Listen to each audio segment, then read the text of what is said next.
Orang-orang yang berpikir kritis adalah musuh daripada kebodohan. Karena begitu orang berpikir kritis, orang akan mempertanyakan, kenapa harus begini? Kenapa harus begitu? And thanks God, makasih Allah, alhamdulillah, Indonesia sudah mulai banyak yang berpikir kritis.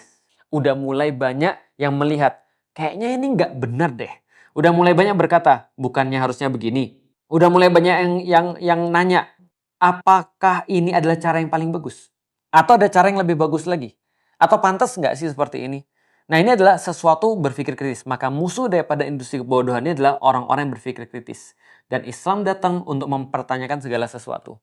Kita bahas satu-satu. Coba bayangin, andaikan manusia semua berpikir kritis ya, termasuk pada agama. Ada nggak kira-kira ada orang yang dilecehkan?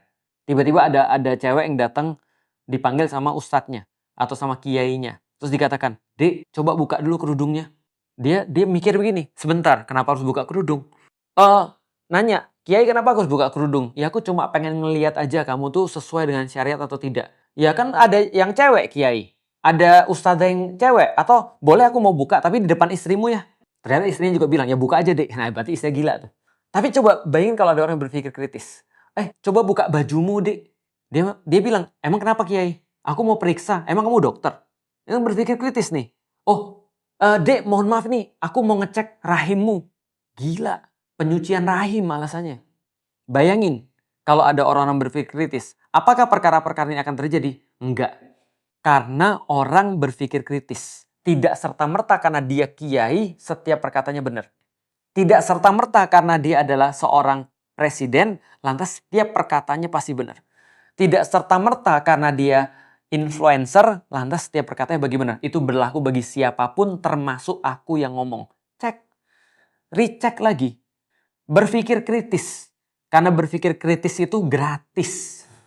Tapi orang-orang yang punya bisnis kebodohan ini, mereka nggak mau berpikir kritis. Misal ya, SPPG. Lalu terus kemudian ada anak 24 tahun punya berapa? 24 tahun atau aku nggak tahu berapa umurnya. Yang jelas masih muda. Ada anak daripada anggota dewan punya kalau nggak salah 20-an lebih SPPG. Coba mikir. Itu normal nggak sih? Atau ketika dikatakan, ya ketika Gibran diloloskan jadi misalnya cawapres. Ketika MK bilang ini adalah sesuatu kesempatan bagi anak muda. Semua anak muda boleh daftar kok. Coba mikir, benar nggak sih perkataan itu? Atau cuma sekedar lip service aja? Atau cuma sekedar bahasanya Panji stupid shit? Coba mikir, ini kan problematika Indonesia nih. Pertanyaannya balik lagi, kalau gitu nih, Indonesia merdeka, para pendiri bangsa ini udah keren banget. Mereka mengatakan bahwa salah satu tujuan daripada Indonesia ini didirikan adalah mencerdaskan kehidupan bangsa. Pertanyaannya, kenapa Indonesia jadi nggak cerdas-cerdas? Karena balik lagi, kebijakan-kebijakan yang dibuat adalah kebijakan-kebijakan untuk meneruskan industri kebodohan. Coba teman-teman lihat yang terakhir. Ketika, aduh, aku tuh serius deh. Aku nggak mau serius. Aku sangat merindukan kehidupan zaman dulu ya. Di masa presiden sebelumnya SBY misalnya ya. Aku tuh aku paling ngeritik sebulan sekali enggak. Ya mungkin karena aku juga waktu itu belum siapa-siapa ya. Tapi maksud tuh gini, nggak sebanyak ini masalahnya. Tapi coba, barusan kepala BGN dipecat. Presiden ngumpulin orang-orang di Sentul yang punya SPPG. Aku nggak bisa komen sih. Aku ngeliat videonya, aku bilang ya Allah ya Robbi. Maksud tuh gini amat ya jadi orang Indonesia. Aku bener-bener gak tonton sendiri deh videonya. Aku serius deh, aku pikir gini, apa yang dilakukan oleh presiden sehingga aku tuh bangga ketika ngelihat dia tuh melakukan itu. Dan jelas bukan yang dilakukan ketika disentul itu. Sampai ngurusin telur jangan dijadiin orak-arik ya. Telur jangan didadar ya. Ini kerjanya orang Minang tuh ngedadar telur. Sederhana supaya tidak dicampur dengan tepung. Aku bilang ya Allah ya Rabbi gitu maksudnya. Seriously gitu maksudnya. Dengan kekuasaan sebesar itu gitu maksudnya. Kamu ngurusin yang kayak gini gitu maksudnya. Ayo 10 orang datang. Astagfirullahaladzim. Aku bilang ya teman-teman boleh ngomong aku apa aja terserah sih. Cuma balik lagi. Kerjaanku cuma minta teman-teman untuk berpikir kritis. Teman-teman boleh nggak setuju dengan aku. Tapi bukankah yang kita inginkan sama-sama adalah kebaikan Indonesia nih. Coba bayangin ya, andaikan seluruh orang berpikir kritis. Misalnya ya, andaikan misalnya seluruh orang berpikir kritis. Kira-kira nih, ada nggak yang milih orang karena gemoy? Ada nggak yang milih orang karena kesian? Ada nggak yang milih orang karena lucu?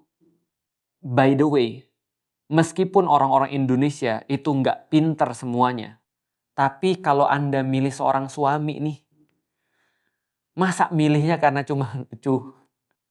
Masa milih cuma karena kesian dia sudah mau nikah 4 kali gagal nih misalnya nih. Masa lu pilih, aduh, aku bingung lagi mau pakai analogi apa lagi. Lu milih bos di perusahaan nih. Kita mau perusahaannya ini untung nih.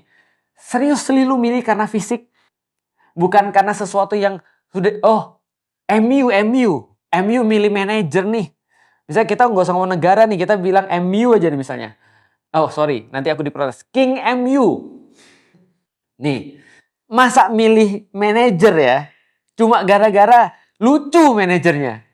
Gemoy manajernya. Come on. Kita harusnya lebih baik daripada fans bola kan? Kita sepakat kan bahwa fans bola itu semuanya tidak... Maksudnya gini, nggak semua fans bola itu make akal. Dan nggak harus juga fans bola make akal. Tapi even fans bola menurutku lebih realistis sekarang. Teman-teman tahu kan sekarang Arsenal dihujat gara-gara apa? Coba teman-teman bayangin loh, Arsenal dihujat gara-gara mainnya buruk. Bukan mainnya buruk, mainnya aneh.